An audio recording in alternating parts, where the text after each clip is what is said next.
Alright, we have a new RAM right here. This is the Corsair Dominator Titanium DDR5 6000 MHz CL30. Now, why am I reviewing this? Well, partly because I have these T-Force Vulcan DDR5. This is also 6000 MHz CL30, and it's been really good actually. I don't have any problem here except for one.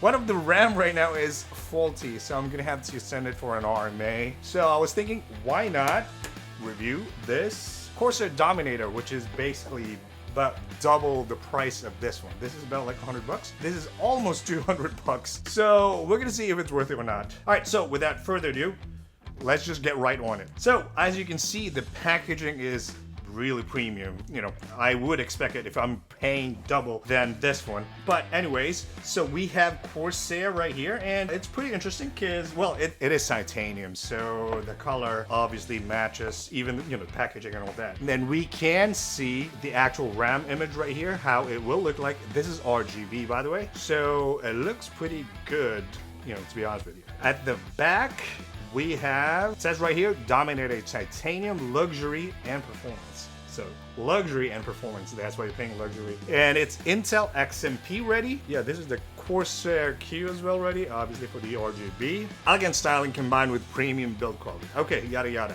Gotta stop talking, let's open this one. Ooh. These are pretty tall, I must say. And yes, they are premium. They are both in a separate plastic casing, basically. Let's open it first and then we're gonna compare it to this. Ooh, this is pretty heavy. Actually, yes.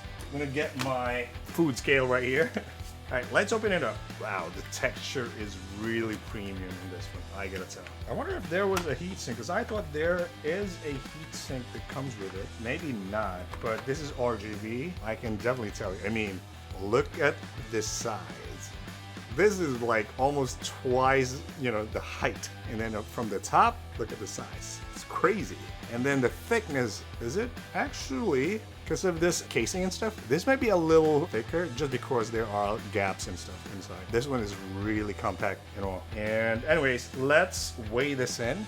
So this is 75 grams. What about the T-Force Vulcan 5 DDR? 38 grams. Wow, it's more than double the weight. But then again, we have this RGB head right here.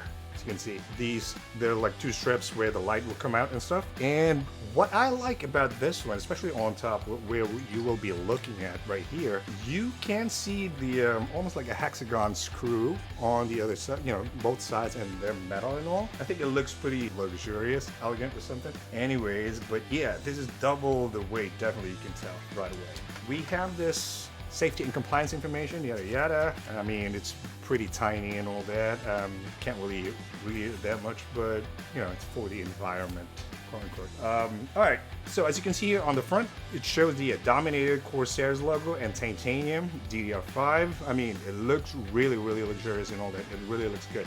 There are also two screws right here for this plate, and at the back, still Corsair Dominator Titanium with barcode and all that, and another two more screws right here. Also, before I forget, it also has this Dominator right here, and it will, you know, glow on the RGB and all that. So that's pretty good. Just look at the size difference and the quality difference, or at least, you know, the design basically right here and then on top. So let's try to put this in on my main workstation, or my main gaming PC actually, and test it out for like an hour or two. Let's see how it looks like and then see if it's worth it or not, at least the performance. All right, so the Corsair Dominator Titanium, it looks really, really nice, especially with the RGB inside it, along with an RGB strip and all that. They really pop out on your computer, especially if you have that tempered glass and stuff. But big question, is it worth the price? Definitely not.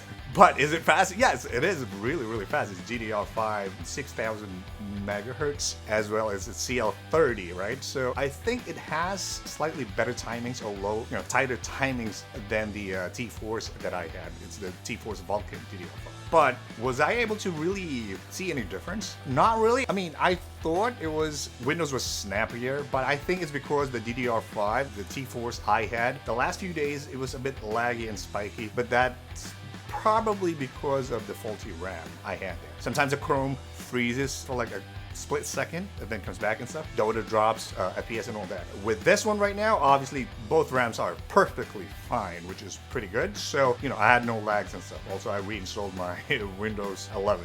So on the next video, I'm gonna do more in-depth a review between T-Force Vulcan DDR5 and the Corsair Dominator. We'll try to see if, you know, which has better timings and all that, maybe a synthetic benchmarking and all that. But as far as real-world applications, you don't really see any visible difference unless, you know, there's a bottleneck and stuff. So that's it for this video right now. The Corsair Dominator really looks very nice. But I'll see you in the next video for an in-depth review of these two. Head-to-head comparison or something. And don't forget to smash the like button, and if you haven't yet, consider subscribing to the channel. I'll see you in the next video.